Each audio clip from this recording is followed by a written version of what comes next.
At andito na ang aming service para pumunta sa cafe. Ayan na siya. After ilang minutes guys, nandito na kami sa Eufrosinas. Tara, i-review na natin. By the way guys, naka-soft opening nga pala sila. Ang estimated waiting time is 1 to 2 hours. Honest lang daw. Kaya tara, check na natin. Eto nga pala guys ang itsura pag pumasok kayo. Eto yung first floor nila. Pakita ko sa inyo.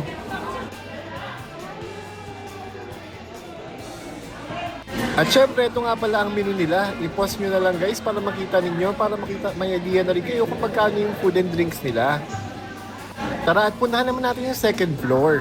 Ito nga pala yung daan guys papunta doon. Kaya tara, samahan nyo ko. Tignan natin. Ito nga pala ang itsura ng second floor. Medyo madilim siya guys. Actually for me, medyo madilim siya.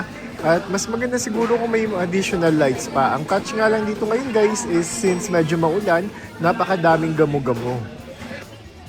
Ito naman guys for another view ng second floor nila.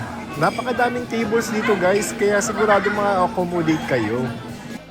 By the way, unang dumating nga pala sa order namin ay walang iba kundi yung mga drinks na in-order namin. At sunod naman dumating ay yung burger steak na in-order ko. Hindi pa kasi ako naghahaponan ng time na yan. At yung kapatid ko naman ay ang in-order niya naman ay isang cordon bleu. Gusto sana namin i-try yung mga pasta nila kaso hindi available yung time na yun. Siyempre, ito naman yung feedback namin. This is based on our experience guys ha, tsaka sa panlasa na rin namin.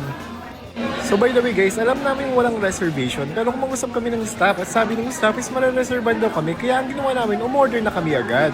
Unfortunately guys, sabi nung cashier is table first before order kaya medyo na-disappoint kami. So ang ending, naging parang trip to Jerusalem kami, makahanap lang ng upuan. Ang next naman feedback is yung actually yung aircon, hindi kaya niyang i-accommodate yung buong first floor. Nung pumunta kami, medyo mainit sa loob. Siyempre, next naman guys is yung reason kung bakit kami pumunta dito, kundi try yung mga drinks nila. So, unfortunately guys, pare-parehas kami ng taste buds ng mga kapatid ko at hindi kami nasarapan sa kape, kulang siya at matabang. At next naman guys is yung sa food, medyo okay naman yung food, pero sabi ng kapatid ko, masarap daw yung cordon bleu. O, diba? Mukha siyang batang ina, pero hindi niya anak yan guys ha. Lastly guys, is itong sa water. Actually, nagantay kami ng ilang minuto bago makakuha ng baso. Ilang beses namin na-follow up yan bago kami nakakuha ng baso. Pagdating naman guys sa itsura ng cafe, wala akong masasabi dahil napakaganda ng interior design nito. At yun lang guys for today's video. Sana nag-enjoy po kayo mapanood ang aking video. So, please subscribe para mas makapag-review pa tayo ng ibang cafe. Salamat nga pala sa mga kapatid ko sumama sa akin sa trip na to. Salamat!